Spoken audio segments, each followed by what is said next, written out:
à tous, monsieur le maire, monsieur le maire, les présidents, directeurs généraux, mes amis. Tout le monde l'a dit, c'est un grand moment de joie aujourd'hui.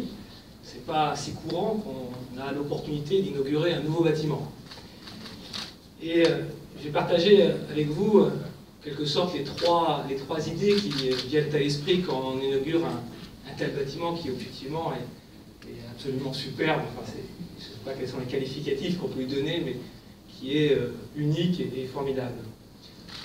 La première idée, c'est de penser aux hommes et aux femmes d'Alstom qui vont y travailler. Parce qu'après tout, ce bâtiment, il est d'abord fait pour eux.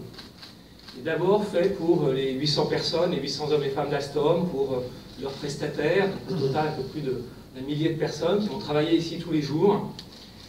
Et ce bâtiment, d'abord, il le mérite. Je ne sais pas si vous avez conscience d'être ici au cœur de la technologie d'Alstom. C'est ici que se conçoivent le cœur de l'intelligence, si je puis dire, des trains. C'est ici que se conçoivent le cœur de l'intelligence et de la sécurité des réseaux de signalisation. Donc, je trouve que rien n'est trop beau pour eux. Ils le savent.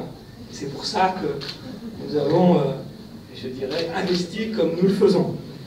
Évidemment, si nous le faisons, c'est aussi parce que nous attendons un retour de ce bâtiment, du bâtiment lui-même, un retour en termes d'efficacité, en termes de créativité, en termes d'innovation, de collaboration, à la fois à l'intérieur du bâtiment, bien évidemment, alors que de l'autre côté de la rue, nous étions séparés entre 4, 5 bâtiments. Ici, les équipes vont être regroupées, mais aussi en termes de collaboration entre ce bâtiment et le reste du réseau d'Alstom, car encore une fois, il est au cœur de l'ensemble du réseau d'Alstom. Donc mes premiers mots viennent aux 800 collaborateurs, collaboratrices d'Alstom pour leur dire eh bien, écoutez, vous l'avez mérité, et maintenant, nous attendons de vous, bien sûr, l'excellence et mieux. Le second, c'est que ce bâtiment, second mot, c'est que le bâtiment doit être bien sûr à l'image d'Alstom. Un bâtiment comme ça, c'est une vitrine pour nous. Nous travaillons dans le développement durable. La vocation de tous les hommes et femmes d'Alstom, c'est d'améliorer le quotidien de nos compatriotes, de nos citoyens. Pour cela, nous faisons des produits qui sont de plus en plus efficaces énergétiquement, qui ont des performances environnementales de plus en plus solides en termes de, par exemple, de recyclabilité. Eh bien, ce bâtiment est à cette image. Il a été rappelé, effectivement, les différentes certifications qu'il a obtenues en termes environnementaux. Je crois qu'il économise 15% d'énergie, on m'a dit, de moins qu'un bâtiment similaire. Comme par magie, ce type d'ordre de grandeur qui aussi caractérise nos nouveaux matériels ferroviaires par rapport à un matériel ferroviaire plus traditionnel.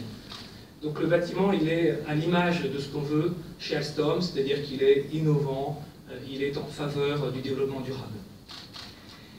Et puis le troisième point, c'est qu'un bâtiment comme ça, ce n'est pas un bâtiment qui est hors sol. C'est un bâtiment qui s'inscrit dans un écosystème, comme on dit, dans un environnement qui lui est favorable. Et cet environnement, c'est bien évidemment la France, qui est le cœur d'Alstom. Nous avons 9000 collaborateurs en France, c'est-à-dire avec les sous-traitants, peut-être une trentaine de milliers d'emplois. Et c'est là où se situe l'histoire d'Alstom. Mais plus précisément et plus particulièrement, ce bâtiment, il est dans le Grand Lyon. Il est dans ce territoire si dynamique pour nous, en termes bien évidemment commercial, et je profite pour vous remercier pour votre confiance sur le tramway, sur le métro, sur le tram-train, et confiance toujours renouvelée, et qui j'espère, profite, ça a déjà été fait sur l'ANF pour dire que nous espérons aussi que cette confiance puisse être prochainement renouvelée lorsqu'il s'agit du métro et de son système d'intelligence qui sera conçu ici. Donc, bien évidemment, un territoire extrêmement dynamique en termes commerciaux, et je tiens à le souligner, un territoire très dynamique en termes d'innovation. Vous avez pu constater vous-même, monsieur le maire, nous avons des collaborateurs qui ont fait leurs études ici, à l'INSA Lyon, à l'université de Savoie, à l'école centrale Lyon. Je crois que c'est un dynamisme en termes universitaires et d'excellence en termes d'engineering qui, bien sûr, pérennise notre implantation ici. Nous avons aussi d'autres types de partenariats en termes d'innovation. Il se trouve, puisque Monsieur le maire vous y a fait référence, dans une vie précédente, je m'occupais des voisins, donc d'Alstom Grid, et nous avions lancé à l'époque l'IED, qui est un grand succès et qui lui aussi, je dirais, participe à ce foisonnement d'innovation, des partenariats en termes de pôles de compétitivité que nous avons, Ingera, qui est aussi un partenaire pour tout ce qui est technologique. Donc vraiment un territoire extrêmement dynamique. Et puis, dynamique, c'est important pour nous en termes sociétal.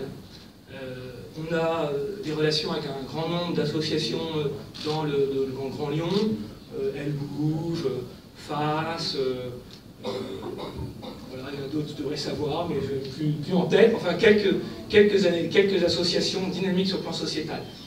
Et je voulais le souligner aujourd'hui parce que dans un moment où on peut de temps en temps se dire, et c'est aussi bien placé que moi pour savoir quel est l'impact des pouvoirs publics sur un territoire, ben je crois que la pérennité d'Alstom ici, le fait que nous voulons nous ancrer de manière durable ici, est bien évidemment lié, comme je l'ai dit au départ, à la qualité des hommes et des femmes d'Alstom, mais aussi et d'abord lié à la qualité de l'environnement, la qualité, je dirais, et le dynamisme de ce territoire. Merci beaucoup.